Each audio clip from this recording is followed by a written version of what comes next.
Мен бараммын Бомбейге, табылар жумуш мендеге, табылбаса кантейин, мага окшогон кедейге. Достун түбү маймак, уурунун түбү айгак. Кыргыз эл макалы.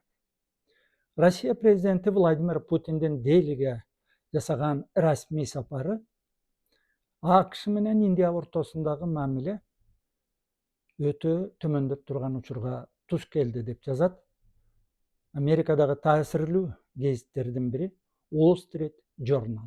Эмне үчүн? Себеби август айында президент Дональд Трамп Индиянан келген товарларга 25% тариф киргизген. Кыргызча айтканда, бажы алым салыгын 25%ке көбөйткөн. Андан кийин удаа эле Россия Украинадагы согушту токтотпой жатат деп, ал тарифти дагы 25%ке көбөйткөн. Ошондо 50%тик тариф. Муну Моди, премьер-министр Моди, анын өкмөтү бул тарифти төмөндөтүү үчүн аракет кылууда. Деген менен Индия менен АКШнын мамилеси, аскери кызматташуусу уланууда. Алсак, октябрда эки мамлекет ортосунда аскери тармактагы кызматташуу боюнча 10 жылдык келишим түзүлгөн.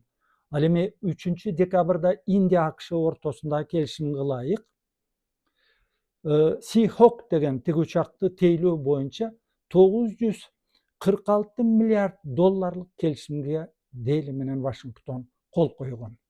Ноябрда мамлекеттик департамент Индияга каруу жарак сатуу боюнча 93 миллион долларлык келишимди бекиткен.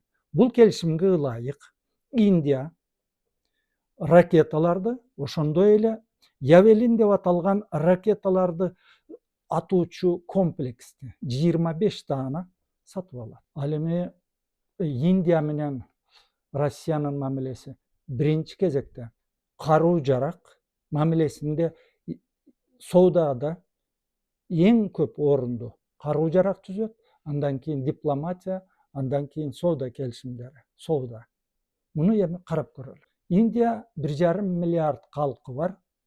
Экономикалык өсүүсү боюнча дүйнөдөгү, экономикалык кубаты боюнча дүйнөдөгү 3-чү чоң мамлекет. Жылдык экономикалык өсүүсү быйыл 8%-ти түзүүдө. Эгерде 2022 жылга чейин Индия Россиядан керектеген мунайынын 3% экспорттосо, быйыл ал 35%-ти түзөт.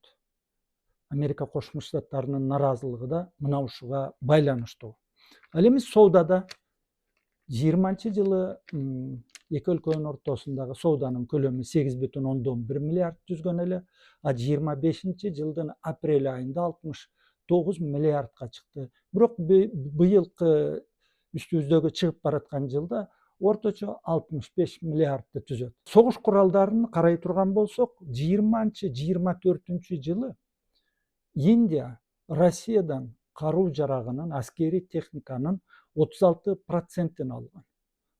Андан 5 жыл муркунку аралыкта 2015-19 жылдары 55% аскери техниканы алса, 2010-15 жылдары аскери техника экспорттун 75%-ин же 4/3-ün түзгөн болчу. Мына ушуга байланыштуу Индия каруу жаракта бир гана Москванын казыгына байланып калбайын деп, аны диверсификациялоо үчүн Вашингтон менен аскери байланышын жакшы кыла баштаган болчу. Путиндин Индиядагы сапары 27 саатка созулду. Ал бир күн кеч келмек, бирок бейшемби күнү кечинде келди дагы. Ошол үчүн визити 27 саат деп эсептелип кетти. Путин өзү акыркы ар күнкү берген пресс-конференцияда айткандай, ал премьер-министр Модинин үйүндө да конокто болду. Ал эми эки мамлекеттин ортосунда түзүлгөн келишимдердин стратегиялык жана экономикалык мааниси абдан эле чоң.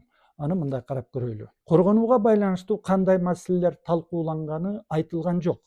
Бирок эки лидердин орток билдирүүсүндөгү аскер жана аскери техникалык мамилеге арналган бөлүктө askeri технология менен каруу жаракты жарнакташып чыгарууга Индия менен Россия Федерациясы бекем бел байлаганы ачык көрсөтүлөт. Негизинде аскери техникалык кызматташуу, коопсуздук, ядролук энергетика, космосту өздөштүрүп жаткан стратегиялык өнөктөштүк келишими 2000-жылы президент Путин Индияга президент ирети жасаган биринчи сапары иретинде түзүлгөн. Көрүп атпайсызбы, мына ошол үчүн быйыл 25 жылдыгы болуп, бул мааракелик визит учурунда мааракелик визитке аябай чоң көңүл бөлүндү. Индиянын маалымат каражаттары башка конокторду акыркы учурда мынчалык чоң деңгээлде премьер-министр Моди 3-чү мөөнөткө ушундай кирип жатып, Россия менен мамилени ого бетер бекемдөөдө, анын мааниси да өтө чоң. Себеби бул келишимге ылайык түндүк түштүк жолу, транспорт коридору. Бул жол Белоруссия, Россиядан башталып Индияга чейин барууга тийиш. Кийин түндүк деңизиндеги кеме катнашын жандандыруу эки мамлекет ортосундагы мамилеге ылайык. Ошондой эле Индиянын түштүгүнөн Владивостокко чейин деңиз жолун дагы интенсивдүү кылуу. Россиянын түндүгүндөгү жолдор менен, деңиз жолдору менен каттоого индиялык жаштар дагы тартылат. Мына ошон үчүн аларды Россияда деңизчилердин окуусуна окутууга да чоң көңүл бурулду. Жана айтпадымбы, аскери техникалык кызматташуу, коопсуздук, ядролук энергетика жана космосту өздөштүрүү боюнча 4 тармакка 2021 жылы кызматташуудагы өзгөрчү артыкчылык макамы берилген. Бул өлкөлөр эми мындан ары мына ушундай стратегиялык жактан абдан маанилүү тармакта кызматташа баштайт. Мында мен Кудан-Кулам атомдук электростанциясын куруу жагына да токтоло кетсем, бул атомдук электростанциянда 6 реактор болот. Анын 2 реактору 23-жылы ишке кирген, ал эми 3-чү, 4-чү реактору 26-жылы ишке кирет деп маалымдалууда. Буга Россия реакторларды ушул кечээ бейшемби күнү жибергенин Россиянын бул жерде Делиде сапарда жүргөн министрлердин бири ошол жерден жарыя кылды, алдын ала. Индияда бүгүн 7 атомдук электростанциясы, 25 реактору бар. Бирок болочокто мына жакынкы жылдары дагы 8 реакторду курмакчы болууда. Деген менен атомдук энергетика, атомдук электростанциялар Индиянын да өндүрүлгөн электроэнергиянын араң гана 3%-ын берет. Мына ошон үчүн бул тармакта Москва менен Дели мындан ары ого бетер кызматташууну бекемдешет. Бүгүн жана мен айтып кеткендей, аскери эки мамлекет ортосундагы сооданын көлөмү 69 миллиард долларды түзөт. Ал эми мында Индиянын үлүшү өтө аз. 6 миллиард гана долларга байланыштуу. Мындай аз болуп жатканынын бир себеби Россияда ар кандай тарифтик тоскоолдуктар бар. Эми Москва Индиянын товарларына тарифтерди, алым-салымдарды жана башка тоскоолдуктарды, анын ичинде нормативдик чектөөлөрдү алып салам деп убада берди. Эми бул жаңы макулдашылгандай Индия менен Россиянын ортосунда жумушчу күчү, инженердик техникалык кызматкерлер да эркин жүргөнгө мүмкүнчүлүк түзүлөт. Эсиңиздерде болсо керек, жанагы 60-жылдары, 65-жылдары биз мындай Мырза 420 же Господин 420 деген фильмди көргөндөн кийин, ал фильмде башкы ролдо атактуу режиссер Радыш Капер ойнойт.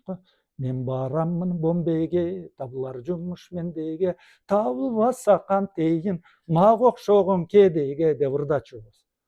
Дал ошентип эми индиялык жумушчулар ырдап Бомбейге эмес, бүгүнкү Мумбайга эмес, Москвага барчу болушат. Бир гана Москванын өзүндө азыр 500 000 жумушчу жетишпейт. жанагы Борбор Азия республикаларынан келген жумушчуларды ар кандай шылтоолор менен кыскартып атып, жумушчу күчүнө болгон кысталыш Россияда өтө көбөйүп кеткен. Мына ошонун бир капшытын индиялык жумушчулар менен жапмакта болууда Москва. Индияда болсо жумушчу күчү өтө көп. Анткени жылдык өсүүнүн өзү жылына 10 миллион адамды, жумушсуз адамды пайда кылат, жумуш издеген адамды пайда кылат.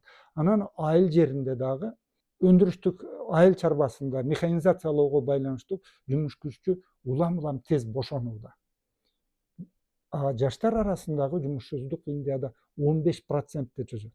Мына ошол жаштарды 18 жаштан 29 жашка чейинки жаштарды Россияга жөнөтүүгө Индияга мүмкүнчүлүк болот. Ошондой эле Россия менен Индия кеме курууда дагы кызматташмакчы. Бардык тармактарда мына ошондо экөөгө чырмалышып кызматташа баштайт да эки өлкөнүн экономикасы.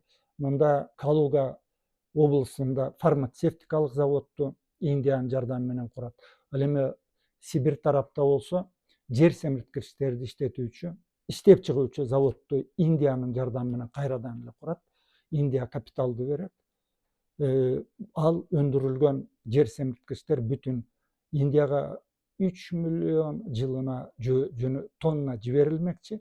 Bunun өзү Индиядагы айыл чарба азыктарын өндүрүүдүн продуктивдүүлүгүн же өндүрүмдүүлүгүн түшүмдүү жогору кылмакчы. Ал жанагы натрий селитра же азот селитрасынын бул жерде өндүрүлгөн жер семирткичтер 3 килосун 1 килосу алмаштырчу болот. Мына пайда. Бул жерде дагы Делиде Кыргызстанга да байланыштуу бир маселе айтылды. Бул Евразия экономикалык союзу менен Индиянын ортосунда эркин соода жүргүзүү маселеси көтөрүлдү. Андай боло турган болсо, албетте Индиянын товарлары Кыргызстанды жана башка Евразия экономикалык союзуна кирген өлкөлөрдү чайып кетет. Буга биздин өкмөт азыртан даяр болуш керек. Индияда жумуш күчү Кыргызстанга караганда алда канча арзан экенин билесиздер. Путин менен Модинин сүйлөшүүсүндө албетте Американын тариф согушу дагы талкууланган болуш керек. Себеби журналисттер бул маселеге да козголду. Анда да ушуга байланыштуу АКШнын энергетика министрлигинин быйыл 25-майдагы маалыматын айта кетейин. Ага ылайык Россия бүгүн Кошмо Штаттарга ал керектеген урандын 20%-ин сатат. Ал эми 23-жылы 27%-ти түзгөн эле. Вашингтон өзү тарифтик согушту жарыялап коюп, эмне үчүн мына ушундай өзү Россиянын уранын пайдаланат деген. Кош стандарт жөнүндө дагы ошол жерде журналисттерге айтылды. Бул мисалды айтканда, албетте Европа Союзуна мүчө өлкөлөрдүн дагы Россиядан мунай газды үчүнчү өлкөлөр аркылуу алып жатканы аргасынан эске түшөт. Премьер-министр Моди пресс-конференцияда айткандай, Орусия менен мурдакы СССРди да кошуп айтышыбыз керек бул жерде сөзсүз түрдө Индиянын өз ара мамиле түзгөнүнө 80 жыл болууда.